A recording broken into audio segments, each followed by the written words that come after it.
اسلام آباد میں supreme court میں 26ویں آئینی ترمیم کے خلاف درخواستوں پر سماعت جاری۔ وکیل شبر رضا رضوی کے دلائل جاری۔ موقف اختیار کیا کہ سپریم کورٹ اور بینچ کے اختیارات الگ ہیں۔ جسٹس جمال خان مندوخیل نے ریمارکس دیے کہ قانون میں سپریم کورٹ کا اختیار لکھا ہے، بینچ کا نہیں۔ جسٹس مسرت ہلالی نے استفسار کرتے ہوئے کہا کہ کیا 26ویں آئینی ترمیم پہلے معطل کرنی ہوگی۔ وکیل نے موقف دیا کہ 191(a) کو آئین کی دیگر شقوں کے ساتھ پڑھنا ہوگا۔ جسٹس محمد علی مظہر نے کہا کہ 184 کی ذیل شق 3 کے تحت اختیارات آئینی بینچ کو منتقل ہو چکے ہیں۔ جسٹس امین الدین خان نے ریمارکس دیے کہ سوال یہ ہے کہ غیر آئینی بینچ کے ججز آئینی بینچ کا حصہ کیسے بنے۔ جسٹس امین الدین خان کی سربراہی میں 8 رکنی بینچ سماعت کر رہا ہے کہ اس کی سماعت لائیو سٹریم کی جا رہی ہے۔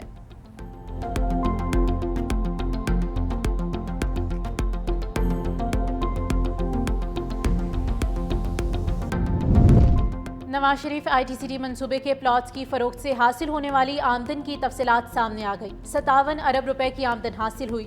ذرائع کے مطابق 6066 کنال میں سے 1175 کنال زمین فروخت ہوئی۔ سلیکان، اسٹرا اور یونیورسٹی بلاکس میں پلاٹس کی فروخت سے 55 ارب روپے سے زائد حاصل ہوئے۔ ہواوے، ڈیجی روسی ایکس، ماسٹر انڈیکس کلاؤڈ، میری ٹیکنالوجیز اور دیگر کمپنیز نے زمین خریدی۔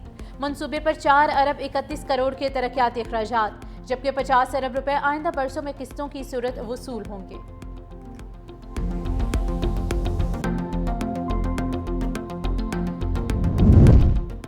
کراچی نارتھ ناظم آباد میں 2 بیٹیوں کے قتل کرنے والے باپ پر علاقہ مکینوں کا تشدد۔ ملزم کو علاقہ مکینوں کی جانب سے تشدد کا نشانہ بنانے کی ویڈیو سامنے آ گئی۔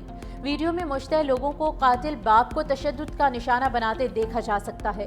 پولیس بمشکل ملزم کو عوام سے بچا کر تھانے لے گئی۔ ملزم اکبر نے 2 بیٹیوں کو گلا کاٹ کے قتل کیا تھا۔ ملزم سے مزید تفتیش جاری ہے۔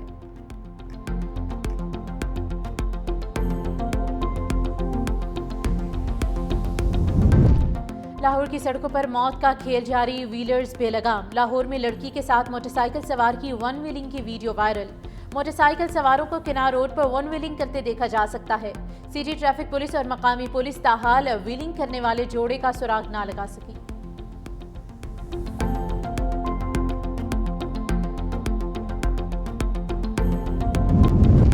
اور سابق کپتان مصباح الحق کو پی سی بی میں ایک بار پھر سے بڑا عہدہ ملنے کا امکان۔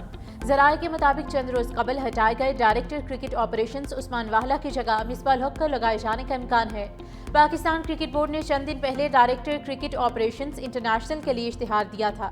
اشتہار میں اہلیت کے لیے پہلی مرتبہ سابق ٹیسٹ کرکٹر یا ون ڈے انٹرنیشنل کرکٹر کی شرط رکھی گئی تھی۔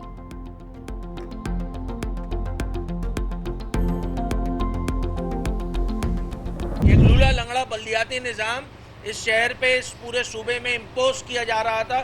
کراچی شہر کے لگ بھگ 9 ٹاؤن جو ہیں وہ جماعت اسلامی کے پاس ہیں۔ ان سارے ٹاؤنز میں جو گلی کی اور گلیوں کی صورتحال ہے، علاقوں کی جو صورتحال ہے، وہ ایسا لگتا ہے کہ جیسے اس غزہ کے جو سڑکوں کی جو بمباری ہو گئی تھی، اس کے بعد جو سڑکوں کا حال تھا وہ بھی لاکھ گنا بہتر تھا جو حال جماعت اسلامی کے جو ٹاؤنز ہیں ان کے علاقوں اور ان کی گلیوں کا ہو گیا ہے۔ کراچی میں لولا لنگڑا بلدیاتی نظام لایا گیا۔ جماعت اسلامی نے سودا کر کے بلدیاتی نظام مسلط کیا۔ سندھ اسمبلی میں اپوزیشن لیڈر علی خورشیدی کی نیوز کانفرنس۔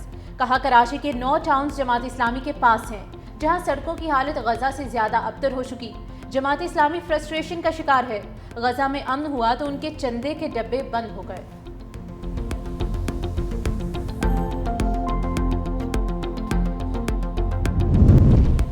اسرائیل کی مسلسل خلاف ورزیاں غزہ امن معاہدے کے لیے خطرہ بن گئی۔ امریکی صدر معاہدہ بچانے کے لیے متحرک۔ ٹرمپ کے داماد جیرڈ کوشنر اسرائیل پہنچ گئے۔ ٹرمپ کے خصوصی ایلچی برائے مشرق وسطی سٹیو وٹکوف ہمراہ امریکی نائب صدر جے ڈی وینس آج اسرائیل پہنچیں گے۔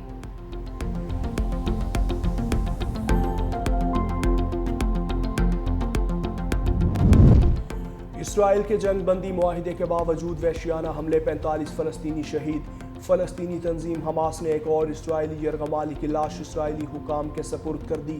حماس اب تک 13 یرغمالیوں کی لاشیں واپس کر چکی ہے، جبکہ تنظیم کے پاس اب بھی 15 یرغمالیوں کی لاشیں موجود ہیں۔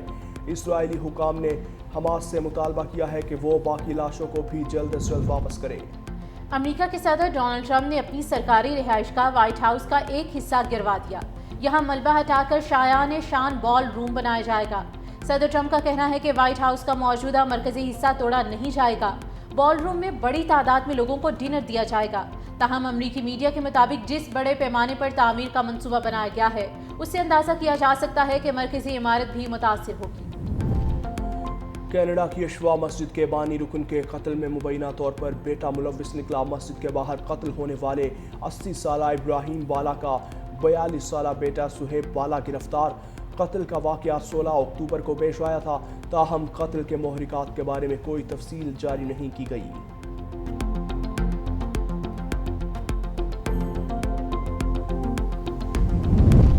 ایران کی تمام جوہری تنصیبات تباہ کرنے کا امریکی دعویٰ محض خواب ہے۔ ایرانی سپریم لیڈر آیت اللہ خامنائی نے کہا کہ ایران کی جوہری صنعت پہلے سے زیادہ مضبوط اور جدید ہو چکی ہے۔ دشمن کے ایسے دعوے ہماری کامیابیوں کا ثبوت ہے۔ امریکہ کی تمام سازشیں ناکام ہوئیں۔ ایران نے جوہری ٹیکنالوجی میں خود کفالت حاصل کر لی ہے اور عالمی دباؤ کے باوجود اپنے منصوبوں پر عمل جاری رکھے گا۔ انہوں نے امریکہ کی مذاکرات کی پیشکش بھی مسترد کر دی۔ کہا ایران کا دفاع ناقابل تسخیر ہے، کوئی طاقت اسے جھکا نہیں سکتی۔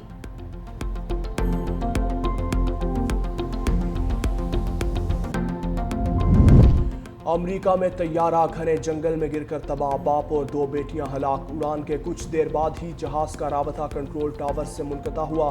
کئی گھنٹوں کی جدوجہد کے بعد طیارے کا ملبہ جنگل سے ملا۔ تحقیقات کے لیے سول ایویشن نے انکوائری کمیٹی تشکیل دی ہے۔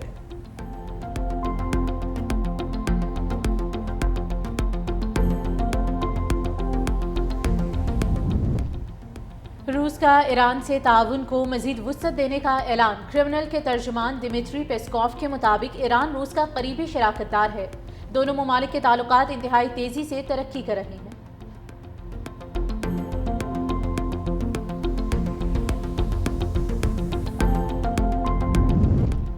اقوام متحدہ کے تمام ممالک سے ایمرجنسی وارننگ سسٹمز قائم کرنے کی اپیل۔ یو این او نے کہا کہ عالمی سطح پر تباہ کن موسم کی شدت خطرناک حد تک بڑھ گئی ہے۔ گزشتہ نصف صدی میں موسم اور پانی سے جڑے خطرات کے باعث 20 لاکھ سے زائد افراد ہلاک ہو چکے۔ دنیا کے نصف ممالک میں شدید موسم کی پیشگی وارننگ کا نظام موجود نہیں۔ ترقی پذیر ممالک میں کروڑوں افراد خطرناک موسمی حالات کے باعث غیر محفوظ ہیں۔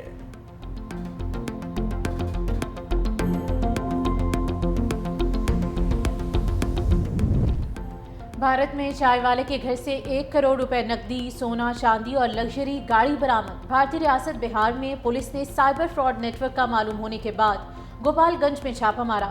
ملزم ابھیشیک پہلے چائے کا ٹھیلا لگاتا تھا، بعد میں وہ بین الاقوامی سائبر فراڈ ریکٹ سے جڑ کر دبئی منتقل ہو گیا۔ ملزم کے 2 بھائی بھی گرفتار۔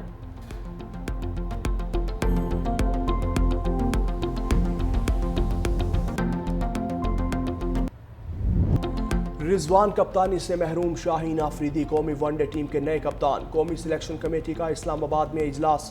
Head coach Mike Hesson, director high performance Aqib Javed اور دیگر ارکان کی شرکت۔ اجلاس میں شاہین آفریدی کو ون ڈے ٹیم کا کپتان بنانے کی منظوری۔ جنوبی افریقہ کے خلاف 3 ایک روزہ میچز کی سیریز میں ٹیم کی قیادت کریں گے۔ شاہین آفریدی رواں سال نیوزی لینڈ کے خلاف 5 T20 سیریز میں بھی پاکستان کی قیادت کر چکے۔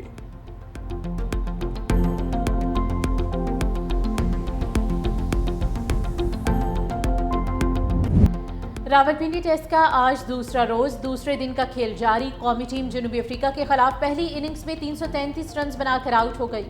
پاکستان کی طرف سے شان مسعود 66 اور سعود شکیل 66 رنز بنا کر نمایاں رہے۔ عبداللہ شفیق 57 اور سلمان علی آغا نے 45 رنز بنائے۔ کشف مہاراج نے 7 شاہینوں کا شکار کیا۔